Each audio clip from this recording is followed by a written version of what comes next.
I'm born in Berlin, Germany, and I probably look very much a Jecke, but I'm actually first generation German. I am born to parents that came originally from Poland and are survivors. And 95% of my family perished in the Shoah.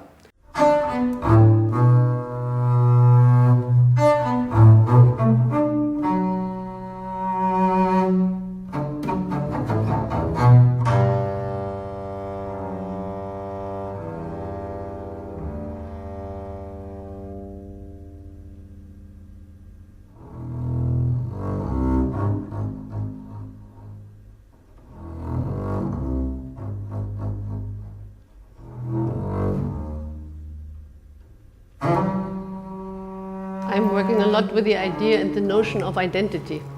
And identity is on one hand very much dependent upon your own traditions, but also upon where you live.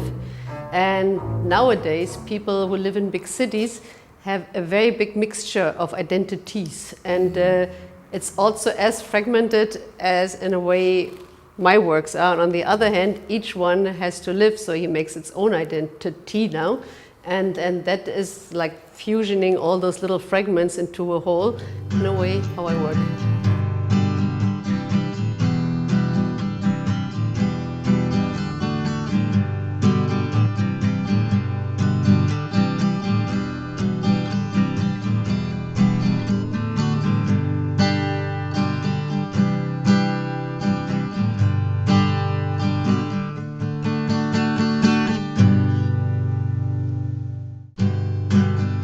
I'm actually working a lot with inside-outside, but in this particular case, it is also a little bit about what you assume you will going to see, and I'm trying to make you realize that what you think you see is not really what you're seeing normally. So this person is taking a very serious documentary, but what he's actually looking at is a totally different world, underwater world.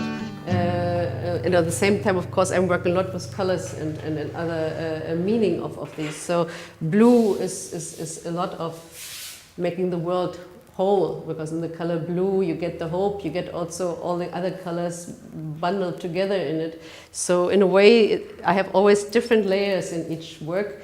You could just enjoy the aesthetic side of it, but you could also go deeper and see all the other meanings. Yeah.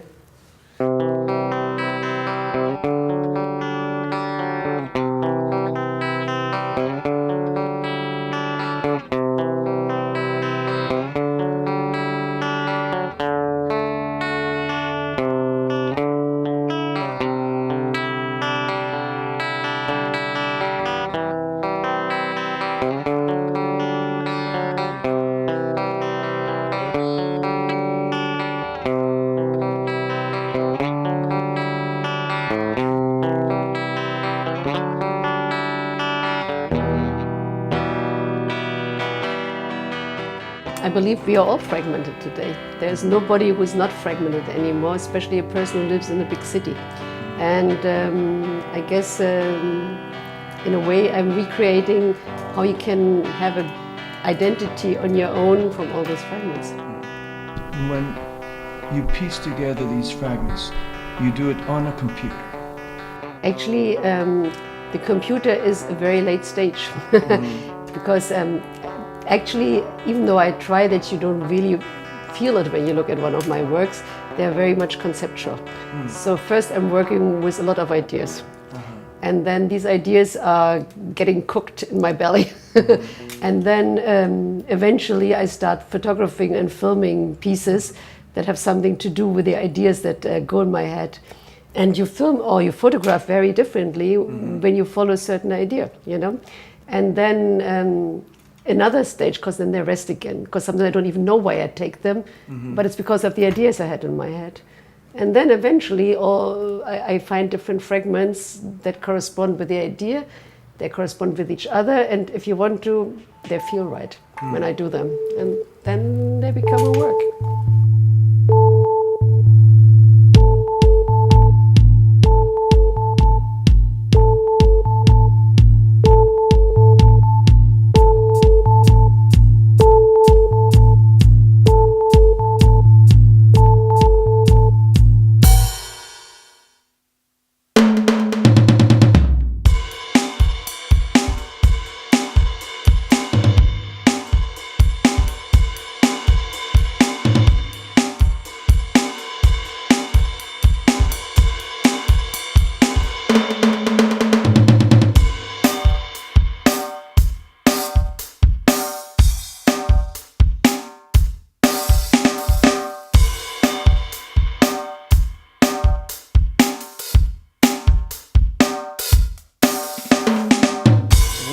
things I see in your work is that the pieces, the elements, are so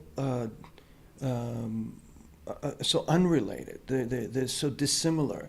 Do you play on that It's part. contrast It's and- definitely part of what I'm and the doing. tension that it Yes, creates? exactly. This is part of what I'm doing, because I also like to deceive your perception. I like to make sure that that you think that you know what you're looking at, and all of a sudden you realize, but that's not what I'm looking at. And then what is it? You know? And then at the end, hopefully, if not, I didn't succeed.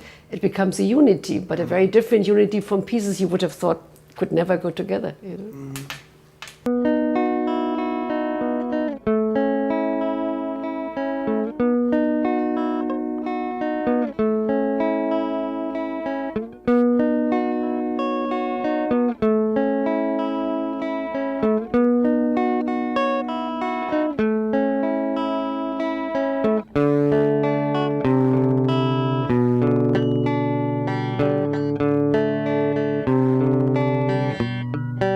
For me also, it's not an issue if I photograph well, it's not an issue if I paint well or whatever.